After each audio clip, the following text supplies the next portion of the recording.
Thank you, sorry. Then, as you know, we have a tradition to have, at the end of the event, a panel discussion that a non-presentation because it makes more live and more active between the different stakeholders, and also the fact that if you have any questions, then we can intervene and ask questions or your thoughts linked with what it's our this year topic. Before I'm starting the discussion about our theme, I wanted to add something after we had these questions with David talking about the future and involve the young generations. As also we have Petros here that is not officially announced in the sense that it's almost done. One of dreams I have for years with also Professor Andreas Papatheodorou, that you know from the University of the Aegean, is to establish an MBA in aviation. And this during summer we had to work a lot, and it passed all the certification processes in Greece. We expect that by the end of the month this program to be formally finalized by the Ministry of Education, because there's a specific process in the system in Greece. And soon you will get all the information. They call MATBA, then is the Master of in Aviation, and there will be blend. Then this will allow people even living here in Cluj to participate in this program. Probably collaborate also with Adrian and here in the university in Cluj. We are in favor of partnership, and Petros that is here also because he give this external position of the university is one of the University of the Aegean is a dynamic probably the most dynamic in Greece. With this MBA, we have an amazing industry board from international organizations that are involved. Olivier Jankovic from ACI Europe, Simon Hackard from Kanzo, Rania Yergutsaku, from Airlines for Europe, the managing director. Also we have Mehmet Nane, the co-executive director of International Aviation Forum. Yannis Paras, of course, atn.aero, because he's one of the sponsors of the program. Then Glenn Hughes from TIACA, that you remember his presence here a couple of years ago, the last 2 years ago, sorry. And also have Walid Youssef, the Director General of the Aviation Service Association, let's say the Ground Handling Association. Therefore, I wanted to start with this saying, because we need, despite the challenge we have and that we're going to tackle now, that we need to focus about the future, and here, again, not to be here repeating, but Cluj do a great job, and they see the right timing, what things have to happen before it's the time, because when you need an expansion, you need to have the right people to the human capital is critical. Then having the right people to be in the jobs then is important. Also atn.aero announces here an expansion, a huge expansion. Then we are over the same direction. Then keep looking and get the information about the MATBA program soon. I might Petros say a few words later. Then thanks for giving me the floor to say a few words about this program. And this theme this year, it's about the geopolitical challenges. We live in an environment that it's quite uncertain. If something happened, even I saw in the news like half an hour ago was some issues in Jerusalem. Then still there is challenges that we face. We are affected as an industry. As I said, here we have a mix of stakeholders that give, let's say, a nice overview. When we have an airline representative, TAROM, the CEO of TAROM, have Catalin Radu, that knows really from the inside governments, civil aviation authorities, ICAO level. Petros that is coming from academicians, then as I said earlier, it's quite critical about the future, about to have the right people for the right job. And of course, last but not least, of course, the airport that is a successful airport like Cluj that can provide this full ecosystem of aviation. Therefore, I also ask with a question regarding how you see the current environment with these geopolitical challenges, and then before we move to other questions, then Costin, what is your opinion?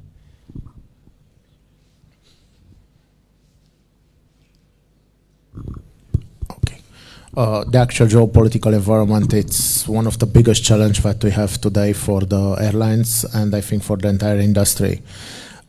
Starting with COVID, that was something like a black hole for the aviation industry and for the entire industry, but it was one of the most affected together with the tourism. We started recovering, the recovery was going up.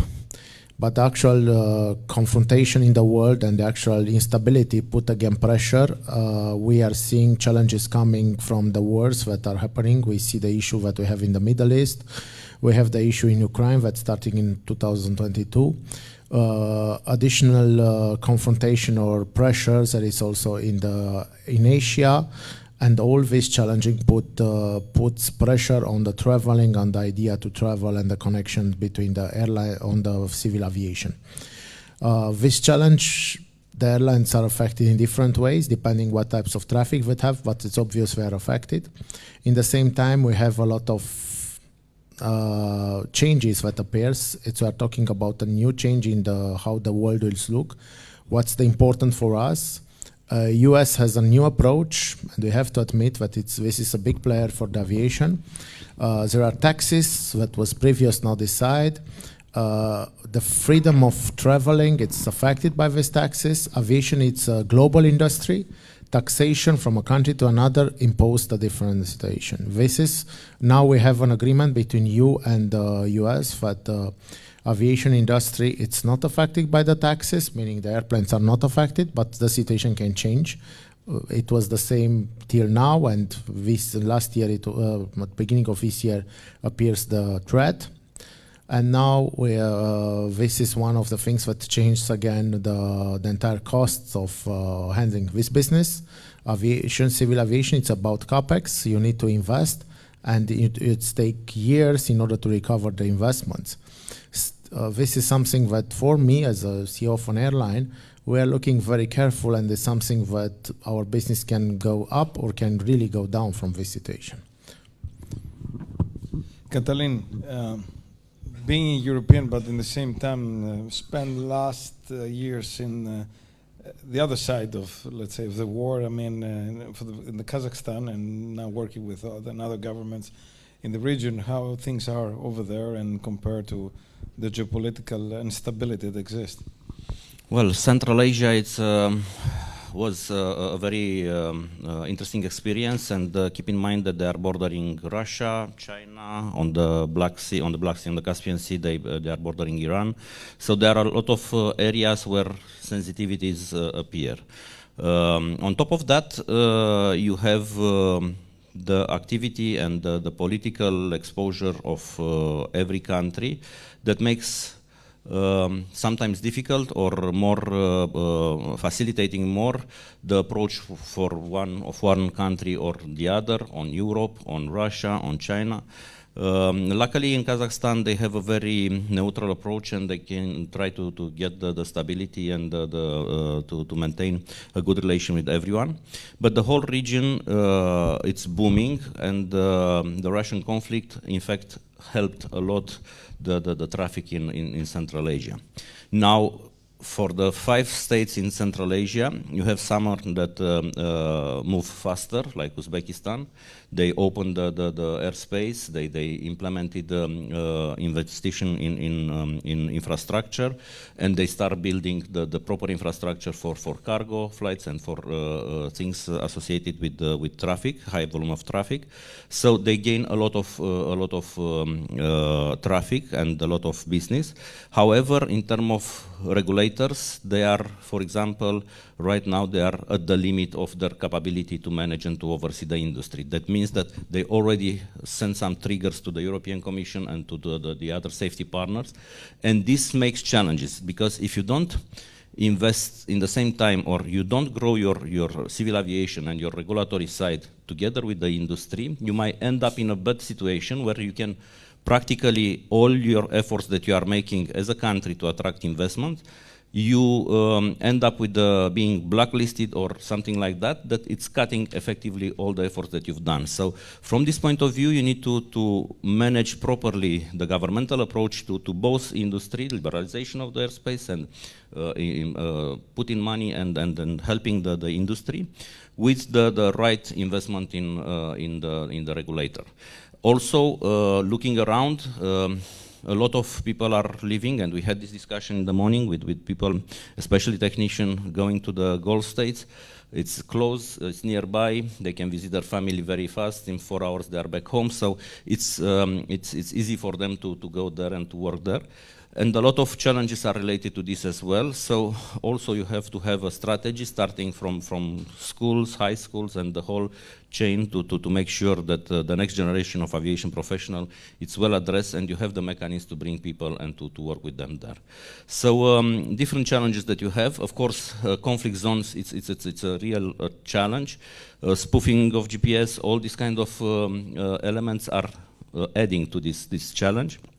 However, there are challenges and opportunities, and based on that, you should be able as a government to make sure that you preserve the safety and security of your passengers, while taking advantage of this competitive advantage that you have right now with this situation of war between Russia and Ukraine, because this, we don't know how much will still be there, but this brings a lot of added value in terms of traffic and development of industry, with the respective, let's say, challenges that it might add to this. Thank you, Catalin. Just for those who don't know, Catalin, apart to be in the past president of EACAC and running 2 civil aviation authorities, is unique in the world, by the way. Last year was the one, let's say, the godfather of the launch. So I've seen his, title, the EACAC, that is the Eurasian Civil Aviation Conference. Then is the equivalent of EACAC for the Central Asia. That's why Catalin spoke about all this region, because he is the executive director, is the one who founded, well, of course with the states that but he was his initiative then, just to give you a complete image of what Catalin is doing. Thanks, Catalin. Thank you. Then, we go to Petros, that is coming from the academic sector. Always when there's a crisis, when there's a problem, there's an opportunity for universities. Then, what is your opinion and view regarding the current situation, Petro? We live in a world that changes quickly from the old globalization model. We transit now to a new model. We don't know how it will work. Actually, the aviation has contributed a lot in the development of the globalization around first in Europe and then around the world. So it was one of the main causes of globalization, because the aviation moved people around, and of course because, remember, what is the reason the big powers became big powers? The bomber aircraft, the long distance aircraft. So the globalization is part of the result of the action of the aviation. Now we live in a different world. We learn to live in a different world. We want to understand what is this world. I can see two challenges for the aviation industry. The first is to move more goods, to be involved in the freight transportation, and I think it's going to succeed. So the statistics say that the aviation takes a lot of traffic, a lot of freight transportation from other transportation industries, and this is good. The other challenge is to increase connectivity. Because of these trends against globalization, many European airports lost a lot of their connectivity potential, their connectivity dynamics, and they have to reorganize in order to increase their connectivity. I believe this is the big challenge now, to housekeeping in the European house. We have the possibility, we have the tools. Everybody talks now seriously about the Draghi report, how we can organize the Europe more efficiently, and this is also the role of the universities to contribite to the reorganization of Europe, specifically by increasing the innovation. So this is important, and of course I encourage the Eastern countries, Romania, not only the government, the business, everyone to participate more actively in the European construction, which is now the ideal, the certain ideal of a world that looks very dangerous and very uncertain. Thanks, Petro. We'll come back to you later. Some other interesting areas. David, we saw your figures. You do a great job. Then geopolitical instability affected you, or it was like something helped Cluj to expand? Well, we all know the situation in Europe. Outside Europe, regarding the war, Russia-Ukraine, it was a lot of passengers from Ukraine, mainly in Iași and Suceava. We had also in Cluj. Our country, Romania, helped a lot Ukrainians. They give them subsidies, still give them. They have the right to work. They help them. We had Ukrainian passengers, as I said, in closer to the border in Iași and Suceava. It was an increase of passengers because of this. Also, regarding the war and geopolitics, in a period, Lufthansa, Wizz Air and other airlines limited the flights to Chișinău because of the risk. Iași benefited most of this. Now Lufthansa started again, and Wizz Air put again flights there. In a period, all the flights in Romania were cancelled to Tel Aviv. Also, we had a very good flight to Tel Aviv. Now, Wizz Air will start again this in October. Flights to Tel Aviv. Regarding not only war, the situation in Romania. Unfortunately, we do not have enough workers, so we bring from Asia a lot of workers in Bucharest, Cluj, but almost all the cities. There are a lot of Asian workers for delivery, for construction, for restaurants, and this year Romania will bring 100,000 workers. This will generate a traffic. Also will generate a lot of issues regarding this, but every flight from Istanbul to Cluj, a lot of Asian workers are coming. Unfortunately, after 1990, Romanian workers, they went to Spain, Italy, UK to work, and now we do not have enough workers. So a lot of geopolitical aspects and changes will come. Yeah, you give another perspective. That's true. I mean, the workforce also have faced that in Greece, that we are missing people even in agriculture. We don't, they don't have enough people that left now Greece, and you cannot, collect the agricultural product. Then, what keep you awake at night? Not your wife. I mean, Sorry? what keep you awake at night?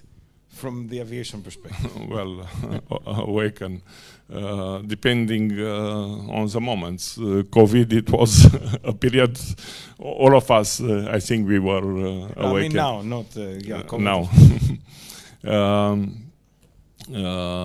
Development, competition, a very rapidly changing environment. Costin? For us as an airline, what's keeping us awake every time, it's the evolution of the conflicts in the world that are changing, the decisions that are coming very fast, and all this decision has an impact on the aviation. Just today, we have a presentation that shows how many files are open with the EU Commission related to aviation industry that can affect us as an industry. There are, you mentioned half an hour again that there was an incident in Jerusalem. That's this situation. I was already thinking what will happen with the flights to Tel Aviv in the next future.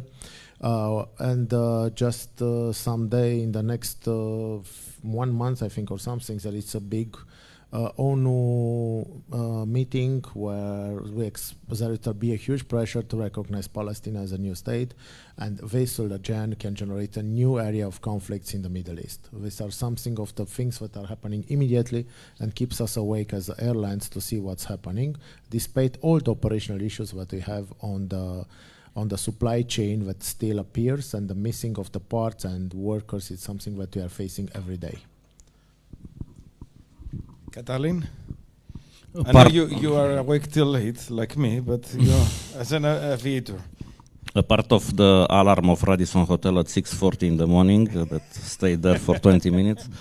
I think that the most challenging aspect, especially in the regulatory work, is how the regulators can cope with the new technologies and the explosion of AI and the use of AI and other new technologies in the world.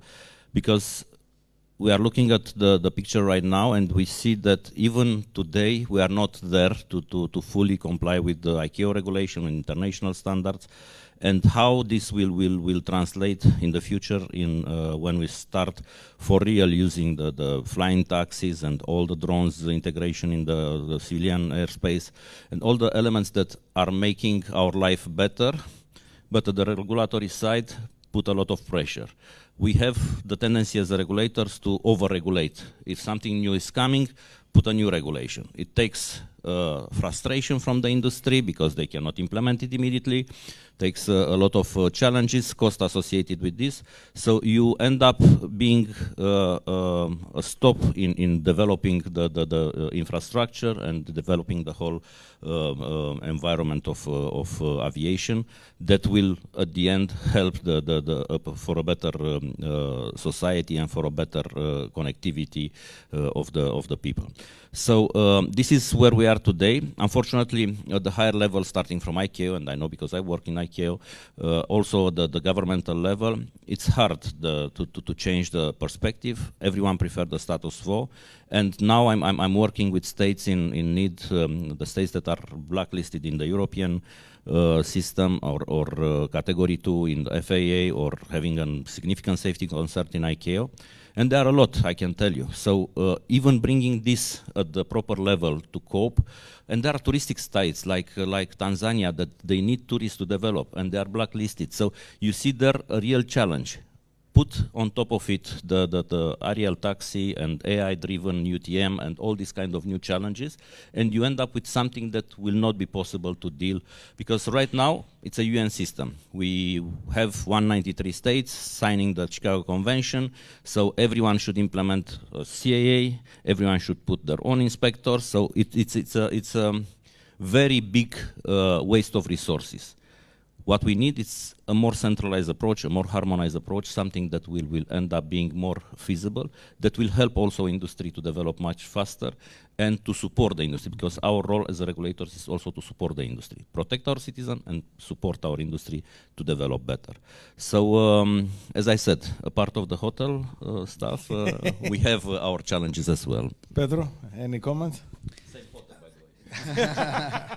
Actually, it's good to sleep in the night and working in a systematic way during the day in order to accelerate the innovation path. I agree with Catalin, Michael explained this earlier. We have excessive regulation in Europe and we have less innovation. And we want to develop more innovation. And this, the critical factor is digitization. And I believe the big challenge for this industry is the digitization for everyone, airports, service providers, airlines, customers. So we should enter a new path for digitization, and I believe this will give us the opportunities we want to have in order to increase the value. Then let me take now the opportunity. You said about digitalization. You do a big project with the European Commission about the EU wallet. That is a way to change the way of people traveling. Can you say a little bit, elaborate a little more? Yes, the idea is that we want to increase to improve the experience of the customer. Of the aviation industry, not only the aviation industry, for the transportation industries. This is important. We call it new customer digital experience. And that means to create new forms of customer journeys. Help the customer, the passenger, to become part of the process. And of course, increase the efficiency of the operations of the aviation industry and reduce the time the passengers spend around in the airports while booking after when passengers are looking for their luggages and so on. So the digitization is the key action, and the European Commission, the European Union invest a lot. And in the context of the investments, we are going to provide a wallet for every citizens. Governments will provide the wallet, the private sector will provide wallet, the same wallet, one wallet for every European citizen, so we can use this wallet in order to interact with the transportation providers, and of course with the airline companies, airports, and so on. And the use of this wallet will allow the standardization of the relationship, will allow to move data in a more efficient way between the stakeholders.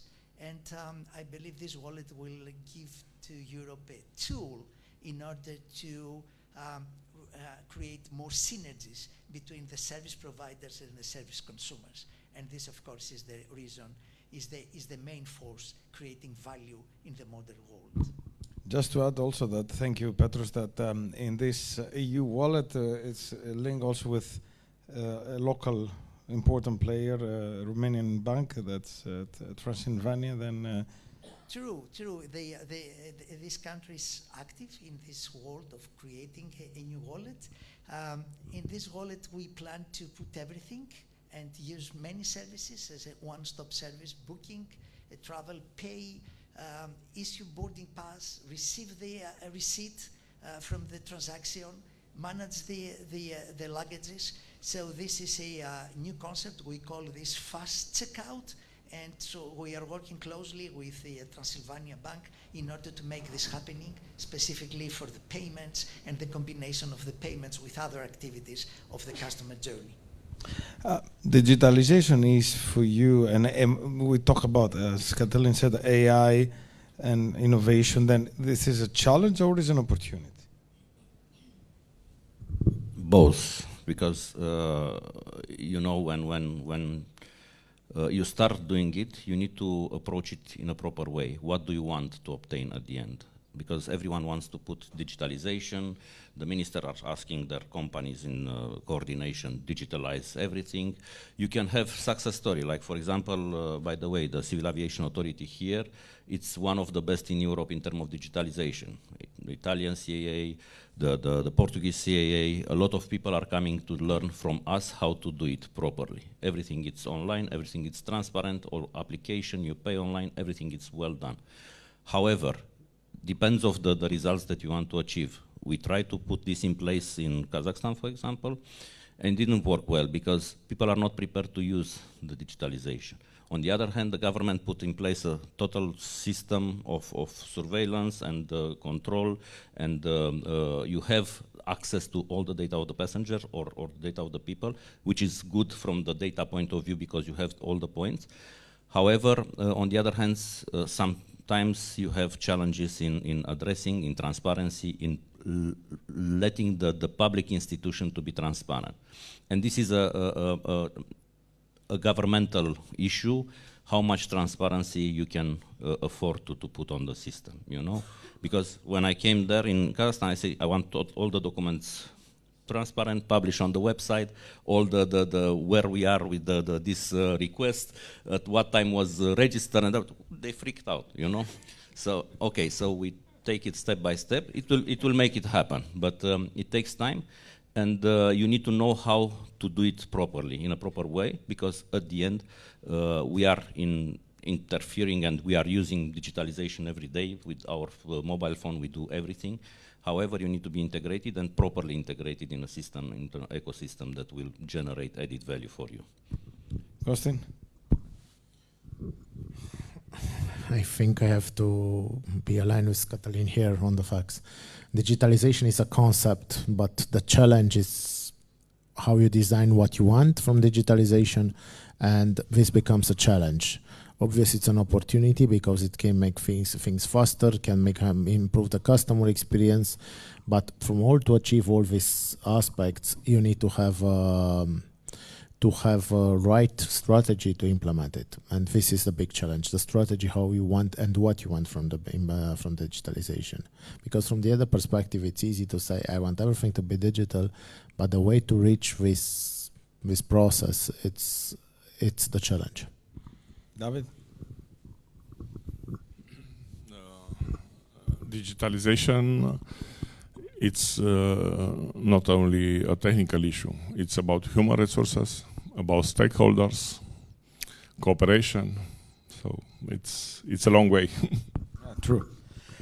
Michael had a very nice slide earlier about challenges for regional transport. Thank Michael for this. And I'll read to remind you, then I will ask which of these apply in your cases. Number of regional routes still not back in pre-pandemic levels. Slot and airport access, airport focus on volumes, national carriers focus on main hubs, increased cost due to SAF introduction. Which of these? Is any applied to you, or is it not? Is there other challenge that you might have? Regional level. In Cluj airport, in a way or another, all of them apply. Regional airports in Europe, they managed to recover better the traffic compared with big hubs. Also, we know Germany, for example, they did not recover the domestic traffic. There are a lot of challenges regarding taxis. We are not affected yet by slots because we are not coordinated. We have only 3.5 million passengers. Volume, it is an aspect, and well, 3 million, it is another step. For us, it was very difficult to increase the number of passengers until we had 1 million passengers. Probably for passengers, $1 million and dollars applies the same. It's very, very difficult. For an airline, is a risk. If you have a better volume, you can negotiate better with airlines. We had potential when Timișoara had more than 1 million passengers because Carpater had a hub and spoke there.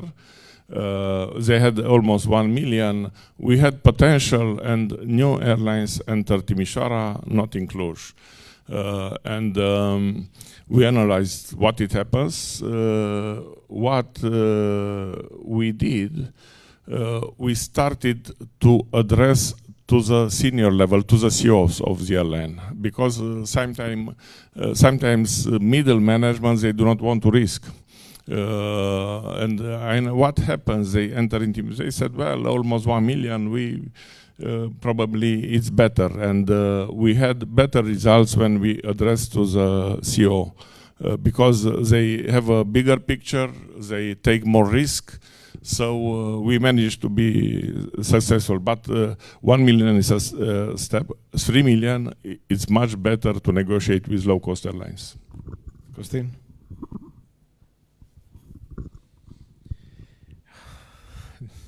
From the airline perspective, it's difficult to evaluate everything what's talking here. Mainly, the concept of hub and spoke for regional airlines, I think it's can be not one of the best options, and I think this is something that we have to analyze. Probably as a regional airline, you should be able to play multiple hubs and probably or to use the regional airports to be mostly better than only to operate in a single hub. But this is something to be analyzed and to be discussed in the future and can be something. Secondary slots on the big airports, on the hub airports, becomes a serious issue and a complicated story for smaller airlines. It becomes even more and more difficult in the actual environment and with the actual regulation to have slots in the big airports. And this becomes even more and more an issue. And the other things that was highlighted here on the fact, and I'm talking from the opposite side, yes, airports are concentrating on the volume of passengers, and this is also a challenge in the discussion, because when an airport is becoming bigger and bigger, the power of negotiation from the airlines becomes smaller, and in this time you received taxes that can increase, and the fact at the end, because you take it from the passengers and it's going in the fare and it's affecting your profitability and your margins, and this become even more a challenge in the situation when the airport is becoming bigger. So smaller airports is bigger from the tax perspective, the bigger airports become even more and more challenged to have good taxes on it. So it's a different perspective. You want to add something, or? No, just to add that from the region perspective, I think whatever is happening right now in the European Commission, and we have to commend the speed that they put in place for implementing the reforms. The Draghi report indeed highlighting the competitiveness of Europe in comparison with the others. And I was really glad to see in Athens, in the ACI event, where, by the way, congratulations again for Mr. Ciceo was elected as a member of the ACI Europe, and member of the board of the ACI Europe. And the Commissioner Kostas really engaged in supporting these competitive issues and putting back Europe on a path that will generate more added value. And this is a challenge, but when it's driven in a proper way, can become a real opportunity for Europe to come back and to take over. Because look what happened with let's say Singapore. Yes, they don't consider aviation as a business. They don't want to make money with Singapore Airlines. They want connectivity. They want to bring businesses and people to connect, and this is the tool to achieve this. Same for Turkish Airlines, same for Gulf Carrier. So this is the way where we should go, and what should we do in terms of Europe as a region. Is there any question?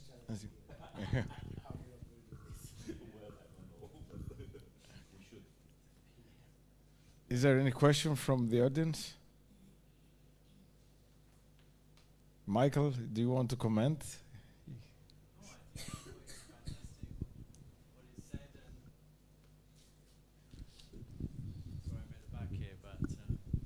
No, well done. I think it's excellent, and I think the issue of digitization is a big challenge for our industry. And also the training of the people is and the retention of these people So really excellent, well done. Thanks, Michael. Then, ICAO.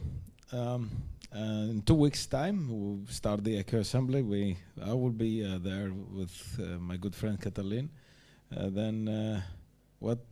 will leave Catalin the last. Then I'll start with Petros, and then what are your expectations from the assembly?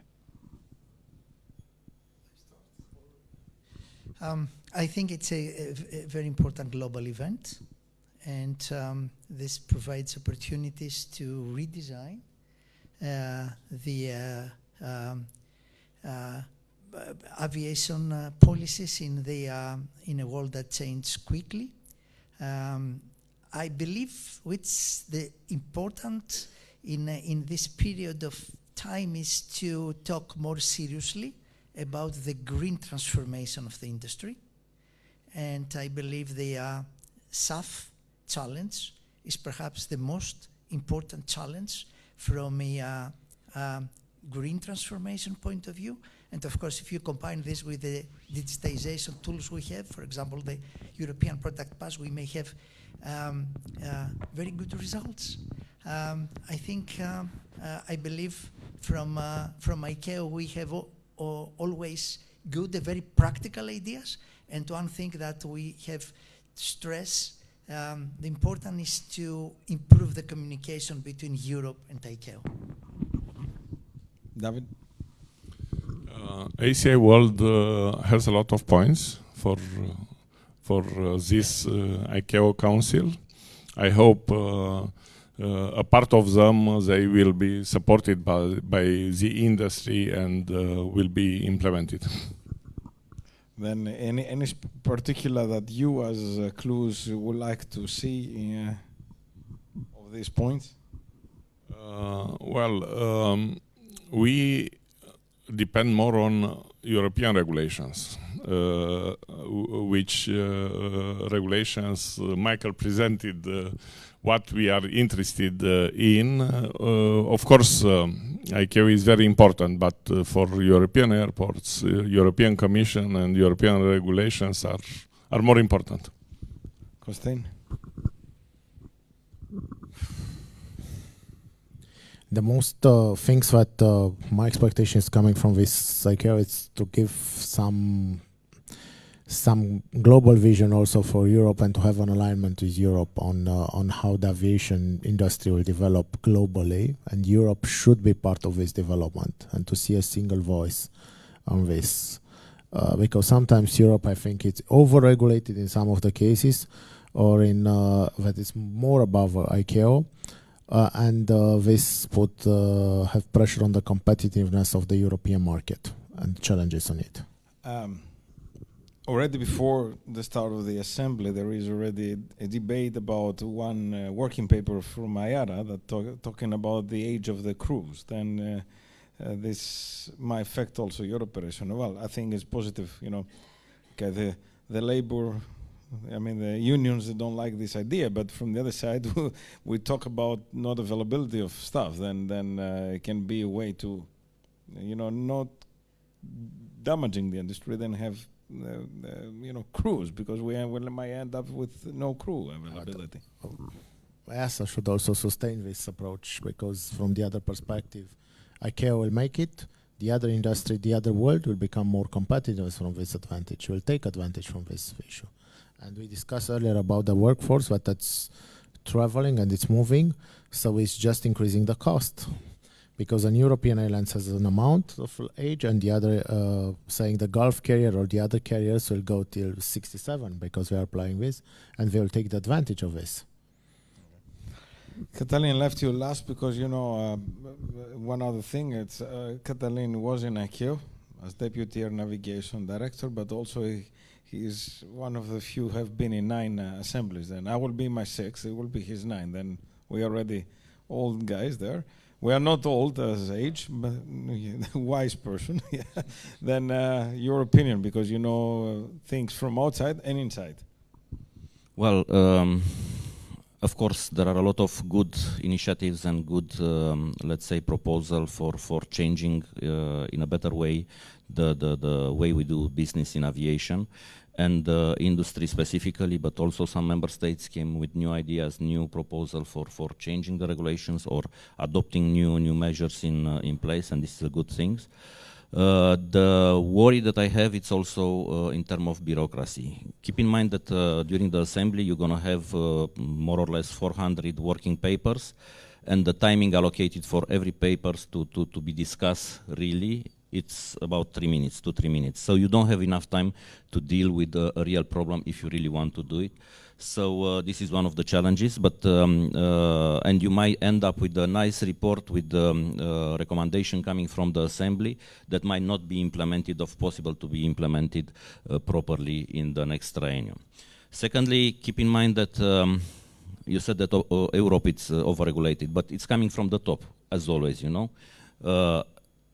Every year, ICAO is issuing 500 amendments or new pieces of legislation that states need to implement. Tell me which authority, even the more mature authorities, cannot cope with this.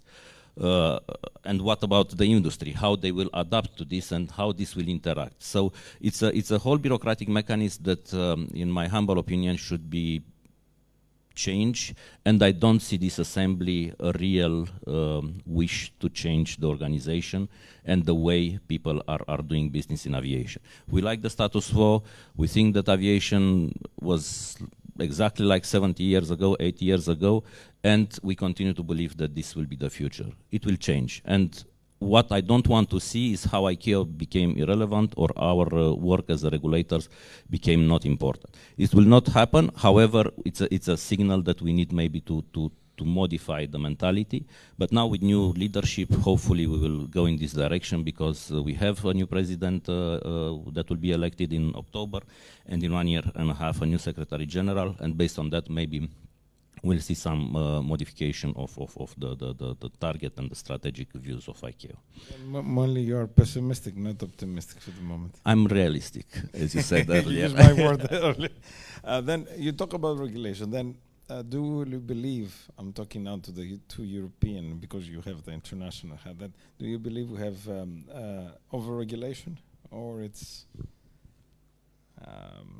we need less regulation? We have excellent performance, okay? So keep in mind, 2016, the safest air was 40 fatalities for 4.1 billion passengers transported. It's amazing. This cannot be touched.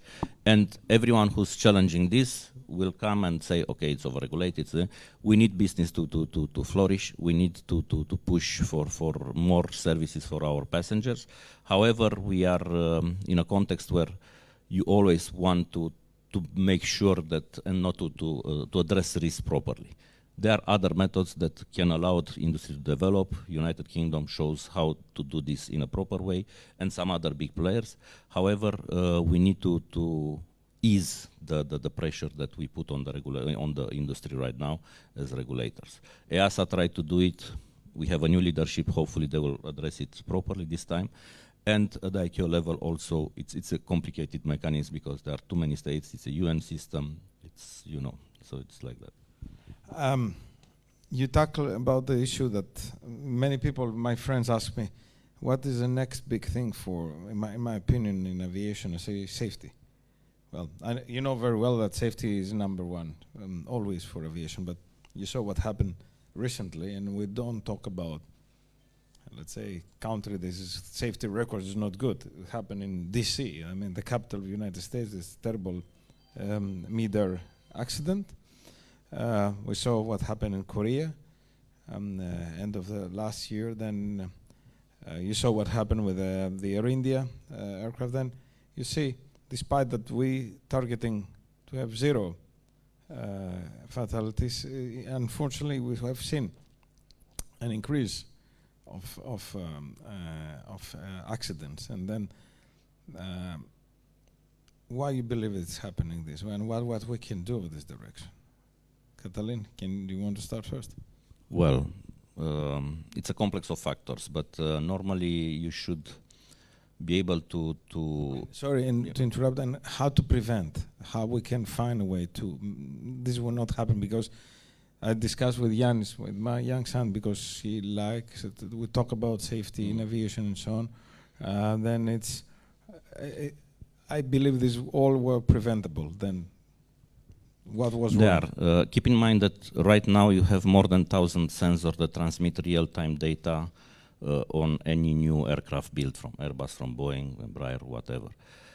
So you have clusters of data available that are not talking to each other. Airport has its own data, the regulators are collecting some data, air traffic control, they have it. So when I was in ICAO, we pushed for introducing in Annex 19, Chapter 5, that said every state should have a system in place to collect and integrate the data and become, and here digitalization means a lot, because if you have access to all this data, you can easily prevent what is going to happen.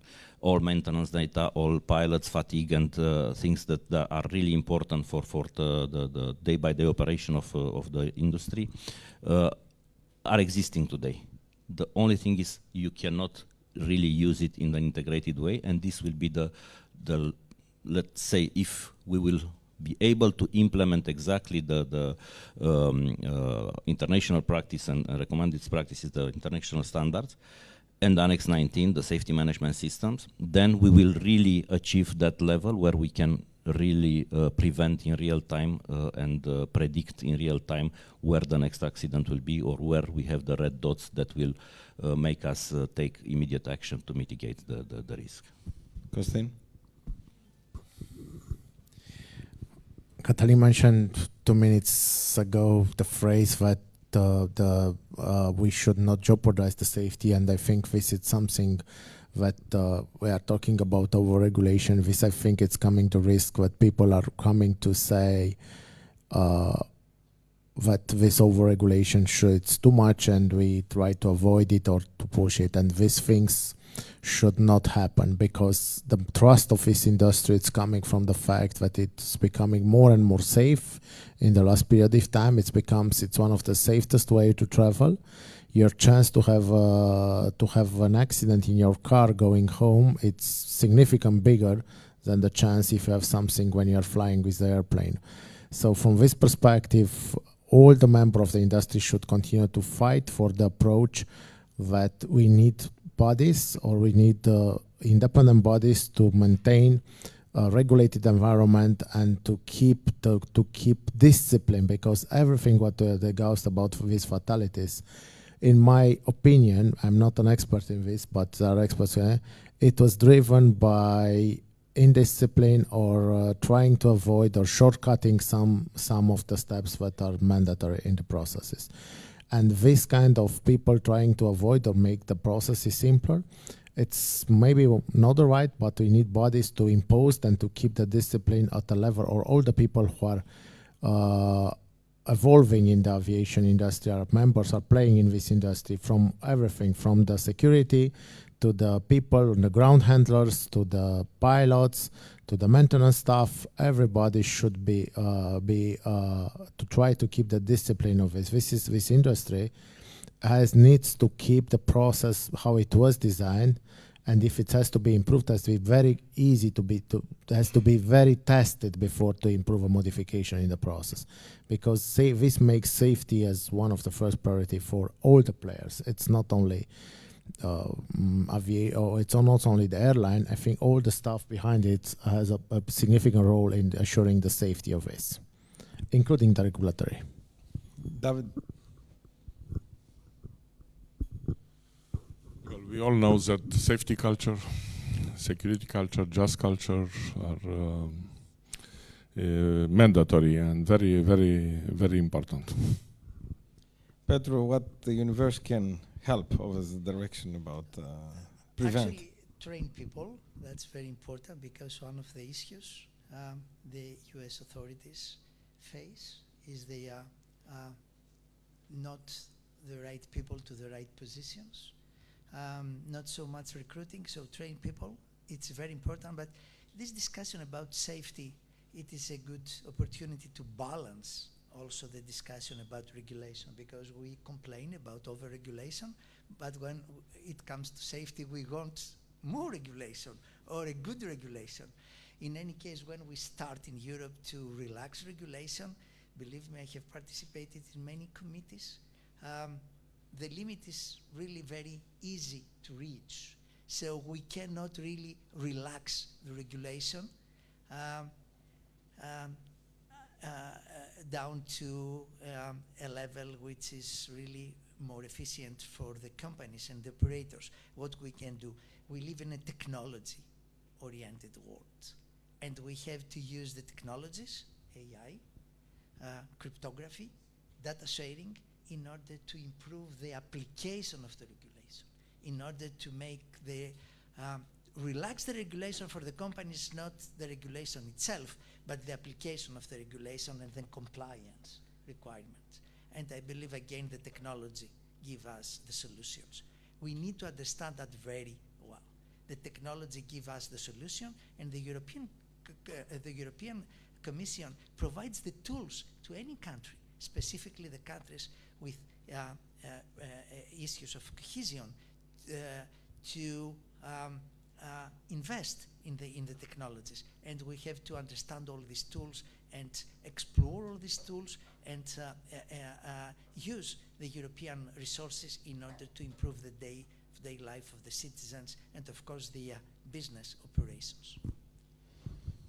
And even overregulated, I think the European industry is booming and has his success stories because of the strict regulation that they put in place. Look what happened with FAA, and not only with the Boeing 737 MAX, but their way to approach oversight when they delegate to the industry to you know, their activities and functions, and you end up with a really conflict of interest where you cannot do, you know, in the same time be the judge and so practically I agree with also with Kosti in terms of strengthen the oversight discipline, because this is what it's missing, and you end up like in the United States right now where you have a real challenge to get enough people to come back to the FAA and to really put in place the system or oversight in place.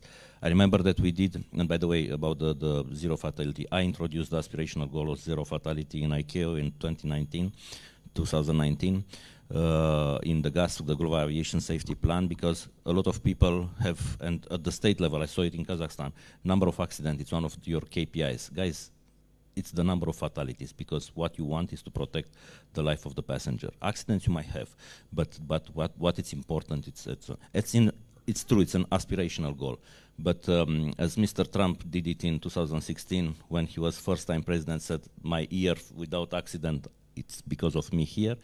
I'm saying, you know, that our goal should be zero fatalities, but once again, strict oversight, it's important. How you do it, new technologies can offer us the perfect modality to do it, because once again, I don't think that any CAA in the world have the money and the capability to hire an AI inspector to certify an UTM, an AI-driven UTM. You know, this is, you cannot have, you have to pay half of your budget only to have an expert at that level. And on top of that, to try to certify industry that it's using this type of new tools, it's really challenging. So we need to change the paradigm. Catalin, you are one of the few people that you went to Kazakhstan, and one of main mandate was in principle talking about safety to remove Kazakhstan from the blacklist from EU. Then what was, and you didn't use AI, then what was the points, not now an analytical description, how you managed to do this? Because you know, you're an expert, and that's, you know, you do a work now to do the same with other countries. Then what are the main points that the country need to be careful? Because you know, there's the other thing. Some might be not in the blacklist, but end up to the blacklist if they do mistakes or other things. It is not granted that you are out of the blacklist, that everything is okay. Exactly, and as an answer in an old good way, threaten the government that they will be blacklisted, and getting the resources that you need to make it happen, you know. I was lucky that I had full support at the political level and financial support from the government to implement my reforms. But I can tell you, once you go to the commission, they give you a nice recommendation, said, okay, good progress. They checked, and after that, forget about it. So that's why, for example, I needed to keep them on track every 3 or 4 months, going to the commission or coming, having the Brussels or EASA coming to Kazakhstan, just to keep them, you know, really in good shape to really make the change that was needed. But as I said, you need to apply the old methods of trying to get what you need from the country, regulators and the government, but without their support, you cannot do much. So even if you are the best expert in the world, without the support of the government to put their political and financial resources, you cannot do anything. And it's the same for the CEO of an airline, it's the same for the CEO of an airport, academia is the same thing. You need to have the capability to do this, and this is, here it's coming the performance of the manager in this context. How he can get what he wants from the environment that he's working on to get the best results, you know. Interesting. Then as we're closing approach at the end, then what do you believe will be the next challenge? And do you believe that geopolitical challenge will remain or will be not so important for the day operations? Geopolitical challenge, we hope the wars will finish and a challenge will be a big challenge. What happens, the strategy of low-cost airlines? As we can see, low-cost in Romania, they have more than 60%, 60, same in Cluj, 60. They ordered a lot of planes. They are moving very fast depending on taxes. So the biggest challenge is strategy of low-cost airlines for us. And you have the right terminal because you don't have air bridges. This is perfect for the low-cost carriers. Petro? I think the big challenge is to catch up with the technology superiority of the United States, having stronger industrial development in Europe. This is very important. This is perhaps will happen in the next few years, specifically when we combine the new European defense industry with the civilian industries. Big challenges ahead, and I believe the most important thing is to make these challenges while taking care also about the cohesion, about the needs of the society. I don't think that geopolitics will change. We always had challenges one way or another, dormant wars or dormant conflicts and new conflicts arising every day.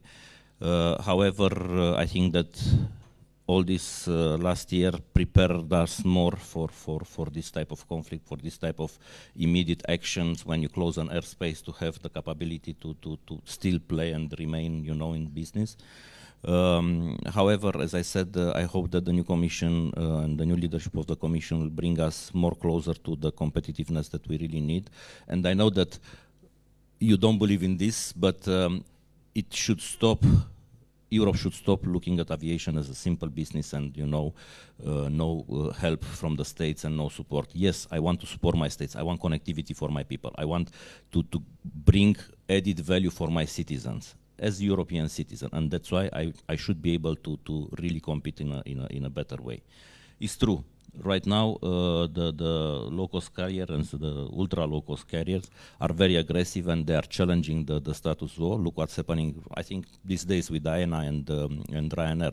They are stopping or reducing frequencies in Tenerife and some other airports just to put pressure on this, and because of the taxes that they are pushing it, it's a real challenging environment, you know. Maybe we should look as a regulator on this as well, or just to let it happen and to see what's happening. But I don't like at a certain moment not to be able to protect my citizen in front of a pure commercial war. You know, why my citizens should suffer not to have connectivity, to continue their life as they are used to, just because an airport increased the taxes or the government put some more taxes on a country, and then you lose the connectivity because Ryanair or EasyJet or whomever is there, they don't want to pay that amount, or they start blackmailing the system. So this should be also taken into account, and that's why I see that Europe should really rethink the way we address aviation business. Costin? Big challenge. We talk about challenges. We didn't say about the solutions. From the geopolitical perspectives, even if my personal belief is and expectation should be to see a reduce or stopping of the conflicts or going to the conflicts so probably I think peace is something that will help the entire world, and including also this. I think this objective, unfortunately, it's not very easy to be achieved, and it's not a short-term objective, but this should be the aim, to go to peace. Under this situation, we as an industry will continue to operate in operational day by day, and even in an environment that gives us obliged us to operate like in a roller coaster. Sometimes an airspace is closed, the situation will become stricter, routes are closed, so the dynamic will be more and more in this industry, and this will happen. Despite what we discussed earlier, that it will be something, it will be more and more. The aggressiveness of the companies, including the ultra low cost carrier, they will be somehow the voice, but they will push exactly for the fact that they will push the governments to reduce the taxes or to reduce, and they will put pressure on the regional airports and other things that are depending. They will stop them ability to develop or the idea to obtain money from the taxes, and this will put pressure on the customers, I told earlier, from this perspective. And this is one of the challenge that will be in front of the regional airports in the future. We said about the future then is a link with bringing human capital to us. Then how we can convince the young? It's my two sons are here, George and Yanis. How you would convince the young generation to see our industry as their job?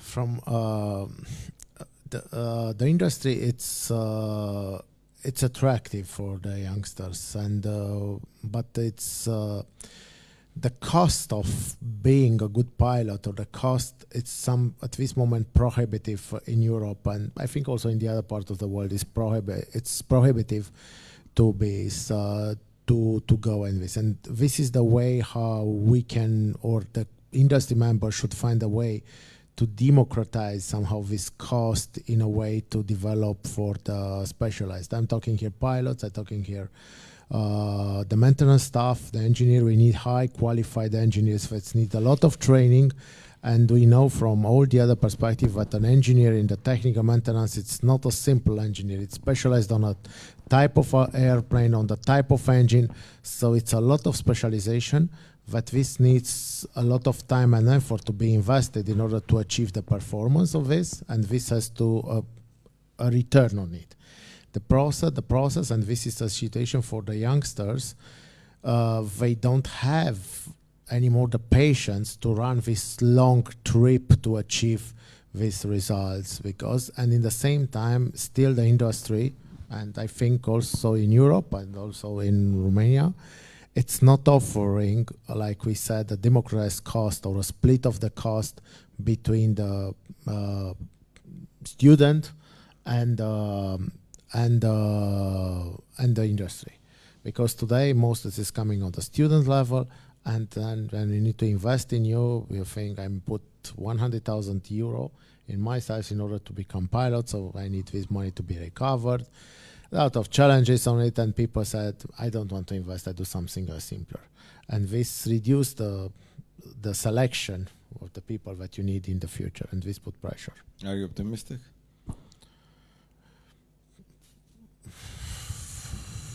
I think difficult in Europe in the next period of time. With the unions and everything, it will be difficult. Catalin? Well, you're right, and it's a challenge everywhere. But you have to have a governmental level. I saw it in Kazakhstan. The president said we need to invest in the future of aviation professionals. It happened directly, immediately, and with the right and good results. Now hundreds and thousands of people are going because it will be for free to access, to become a pilot, to become an engineer, to become. But you need to come from the top. Maybe in Europe we will be smart enough to take, maybe to allocate or to manage to have at least 1% of what we envisage to spend on staff, just to put on the training of the personnel, and this will make a huge difference in terms of the future of aviation. I think it's kind of useless then every year, Boeing and Airbus are releasing their data on the needs of the personnel for the future, and nobody seems to care at the high governmental level. They say, it's not for us, it's for the industry. No, it's for all of us. Because at the end, you have obligation as a state, as a government, to ensure your passenger a part of safety and secure environment, also connectivity and capability to travel and to take advantage of this. David? I agree. It's about training, it's about passion, but it is also about wages and salary. It has to be at a certain level. Now with European Union, a lot of young Romanian people, they go abroad in airports, airline, ground handling companies. So in Romania, I think we still have a problem and we have to raise the salaries. Last word from Petros, because you know he's academic then. Actually, there is one single strategy for every business to attract young, talented young people. Good salaries and a solid career path. In order to provide that, you need productivity increase. There is no secret in that case. So the aviation industry should increase the productivity, and to be concrete, how we can help a peripheral airport like Cluj to increase productivity and to become an attractor for young people to stay here or other young people coming here. So I think this is the challenge for the periphery of Europe. As we approach at the end, one last word, start with Costin till the end with our host, David. So, because of geopolitical challenges, I think we are running between geopolitical that are putting our strategy in front of us, but with day-to-day operational challenges that we have every time in this. And we think day-to-day operational now challenges, it's moving, keeping us more busy than the geopolitical challenges. I think that despite of all the challenges that we have, aviation showed to the world, especially after COVID, when we have, if you remember, a few years ago, more than a few years ago, the volcano that blocked Europe for 2 days, we see that everything will go down. After 2 years of COVID, nobody believed that aviation will recover so fast. One thing I'm sure of is that we will survive as an industry, and this will be the future, and we will find the best way forward. Ideally working all together, because that's why we are today here, and keeping in mind that aviation, it's a fantastic industry, and we will continue to keep it at this level. And the fact that all together, top-level executive in our field, we are here together discussing these new challenges that we have. It's the first sign that we are caring about it, and we understand the real challenges that are on the table, and this is the first step to make it happen, to come with the proper solutions. Actually, since we are in Cluj, I believe we need to stress the importance of having a specific European policy for the peripheral airports. This is important, this is new, I believe the new Commission understands better the needs of the regions of Europe which are in a way distant from the big metropoles. So it is time to think about a specific policy, and perhaps the airport of Cluj can take the initiative with other airports to move towards this direction, propose the policies that are necessary in order to increase the connectivity of the peripheral airports. In case of Romania, I think we need clear aviation strategy and a clear master plan. Now Romania does not have an aviation strategy. And an aviation strategy is essential. Okay, thanks. Well, I think we're out on time, and then thanks. Well, the helicopter came to pick up us. I would like to thank all the panelists here for this really fruitful discussion. I think there is a lot of important messages that we're going to discuss over the next year also, and during the year.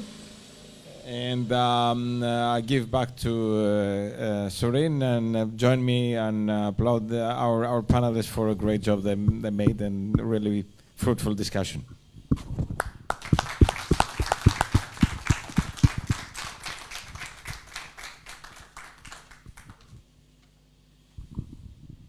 I would just like to thank our wonderful speakers in this second half of the conference panel.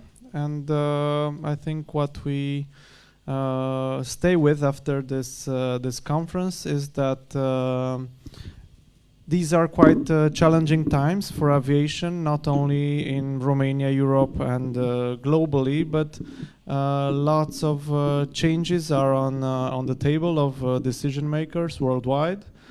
And it's always important that people now in charge of aviation worldwide have these action plans, and they are ready to action for better aviation world, more efficiency, more transparent processes, digitalized processes, and also very oriented into reducing the carbon footprint of this industry. And what is also very important and is that by means of such gatherings, such events, we all learn from one another, and then we get to be more proactive in each field of activity where we do our job daily.